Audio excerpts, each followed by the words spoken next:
Olha ele aí. Lá no comecinho, quando eu tava falando de tratamento de distúrbios sanguíneos, eu tava falando sobre anemia, né? Comecei a falar. Pensei, não, deixa eu falar na aula que vem. Não, é nessa aula aqui mesmo que a gente vai conversar sobre anemia.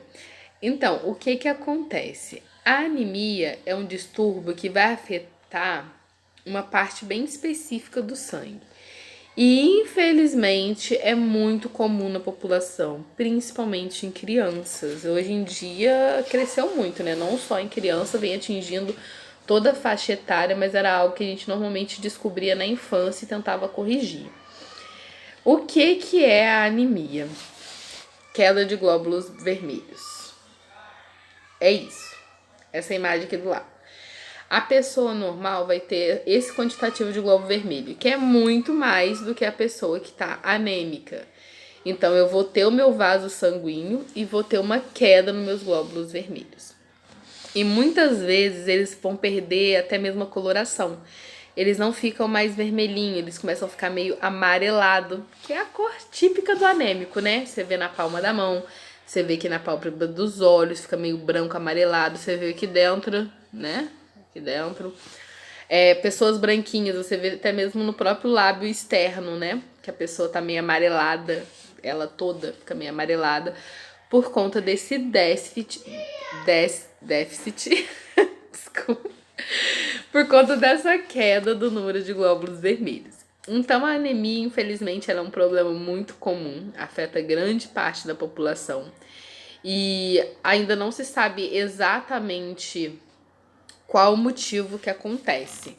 O que a gente sabe é que existe várias causas que podem levar a esse problema. Então, assim, o que a gente faz é o trabalho de prevenção, principalmente ligados à alimentação. Então, assim, a gente tem várias causas que levam. Gente, desculpa. Não tem como. Vizinha é vizinha, né? A gente tem várias causas que levam, vários problemas que levam à anemia. E a gente destaca as que estão ligadas à alimentação. Como, por exemplo, a queda do ferro, que é um clássico, né? Que a gente sabe, se a gente não comer é ótimo, né? Que a gente não utilizar de forma correta pelo nosso corpo o ferro que a gente come, consome, a gente vai ter aí um transporte deficiente, entre várias outras coisas. Então, o ferro ele é muito importante para as células e por isso que muitos quadros de anemia, a primeira coisa que a gente faz é reposição de ferro. Ou quando a gente percebe que está lá no hemograma, a gente percebe que pode ter um sinal de anemia, a gente já pede uma mudança na alimentação com alimentos mais ricos em algumas vitaminas que ajudam a absorver o ferro e o ferro. Como assim? Por exemplo, que você coma mais beterraba, que você coma mais feijão, bife de fígado e que após comer esses nutrientes, né, você chupe uma laranja ou um abacaxi, uma fruta rica em vitamina C.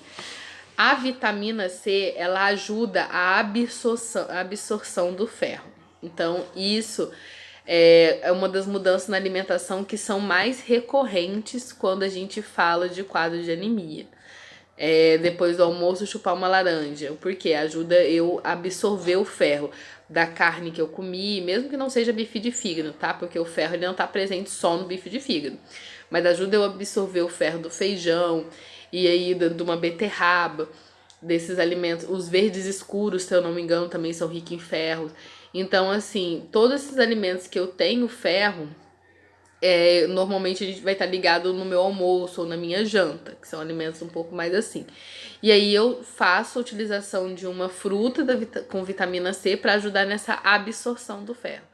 E aí isso é muito comum ser feito, né, em dietas quando a pessoa descobre, digamos assim, que tem essa possibilidade, que o hemograma deu. O pessoal gosta muito de usar essa palavra, né? Infelizmente isso não existe, mas eu vou usar, que é o princípio da anemia. O que acontece? Não existe princípio de infarto, não existe princípio de anemia, tá? Não existe esses princípios. Normalmente é o quadro, só que não tá grave. E aí a pessoa fala assim, tá com início de anemia. Isso era muito médico antigo que falava, né? Ah, tá com início de anemia aqui. Não, não tá, porque se a média pra mim não ser anêmica é 20 e eu tô com 25, eu já tô anêmica. A diferença é que eu ainda não tô num quadro grave.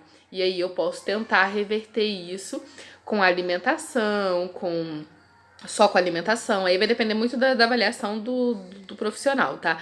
Se vai ser só alimentação, você já vai colocar o sulfato ferroso, né? Que é um clássico, com ácido fólico, que é outro clássico.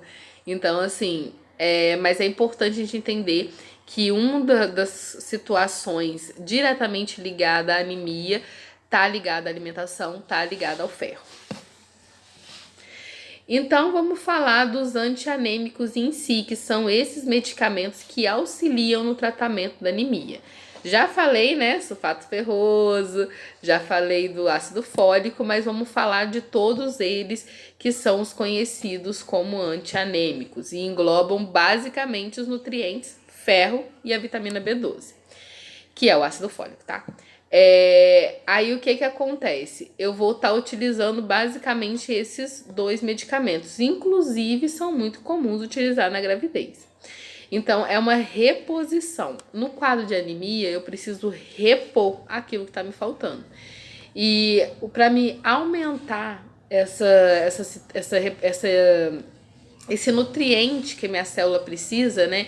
Para que eu aumente os glóbulos vermelhos, eu preciso de uma alimentação mais rica e uma utilização eficiente do ferro e da vitamina B12.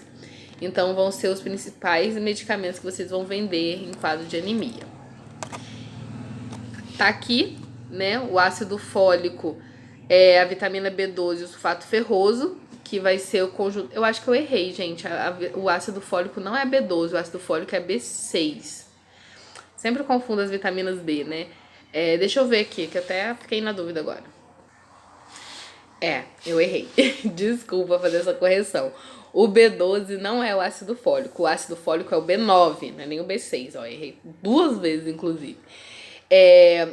A vitamina B12 ela é um outro composto, que é a cobalamina, que é um outro composto também muito importante aí para essa reposição e o auxílio, né, junto ao aumento dos glóbulos vermelhos. Então vão ser basicamente esses 3 componentes que vocês vão vender e muitos deles vêm nesse misto, tá? Que já é tudo junto. Muito comum para gestante, muito comum mesmo. Aí esse daqui ainda tá bem discreto, né? Ferro, ácido fólico e vitamina B12, mas tem alguns que são com a fotinha da mulher grávida, né? Eu devia ter trago uns assim para vocês verem. Que é bem essa propaganda para gestante, porque eles são os medicamentos mais comuns e eles normalmente são utilizados nessa fase da vida. Não que não seja utilizado em outros momentos, mas eles normalmente são utilizados nessa fase da vida. E aí, cada profissional tem as suas preferências em relação à marca e tudo mais. Tem alguns que vão passar marcas específicas porque fala que a absorção é melhor pelo organismo. E aí existe algumas discussões sobre isso, mas é importante vocês conhecerem esses 3 nomes: sulfato ferroso, ácido fólico e vitamina B12, que é a cobalamina, e entender que eles podem vir em diferentes tipos de fórmulas diferentes, tanto em conjunto, como separado, como na formulação genérica, como com nome comercial, né? Então, assim, temos diferentes mesmo formulações e apresentações desses medicamentos. Então, o objetivo dos antianêmicos, né, é suprir essa falta de ferro que o organismo tá tendo, né, e aí tá gerando um déficit para as minhas células, principalmente para os glóbulos vermelhos, porque ele não tem ferro suficiente para trabalhar. Então, a ideia é que eu tomando esses medicamentos que vão suprir minhas células, vão dar o que minhas células precisam, eu melhoro o quadro de anemia. E aí, eu melhoro o quadro geral de número de glóbulos vermelhos no meu sangue. Esse é o principal objetivo deles. Mas, como todo medicamento, os antianêmicos, ele tem os seus efeitos adversos. E o que eles podem causar? Irritação gástrica. Pode levar ao quadro de constipação. Infelizmente é comum para quem já sofre, então, de problema de constipação. Pode acabar aí tendo uma piora do quadro, né? Porque, enfim. Outra coisa que pode acontecer, o sulfato ferroso, ele é muito intenso, então ele pode causar manchas assim, ó, nos dentes, bem escuras, escurecidas mesmo. Como vocês podem ver, esse aqui é dente de criança, né? Porque como eu falei pra vocês, era um problema muito ligado à criança. Então, acabava que as crianças precisavam repor. Então, muitas vezes, hoje em dia, não se escolhe o sulfato ferroso puro por conta desse problema, né? Que pode ocasionar. E é uma mancha, gente, que pra sair, viu, é dureza.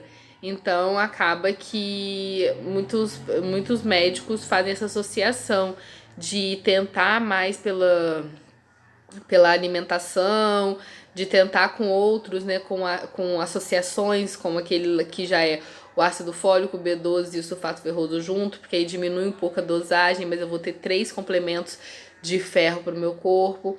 Então, tudo isso é estudado. E assim, quem toma, né, esses medicamentos, independente de qual seja, tem essa chance de dar as manchas no dente, sendo que ela é mais comum com sulfato ferroso. Eu vou ver o tempo desse vídeo pra ver se eu já continuo direto, que a gente vai entrar em outro tópico. Eu acho que eu vou fazer 4 vídeos hoje, porque assim, não tá tão pequeno e outro tópico, senão eu acho que vai ficar muito grande.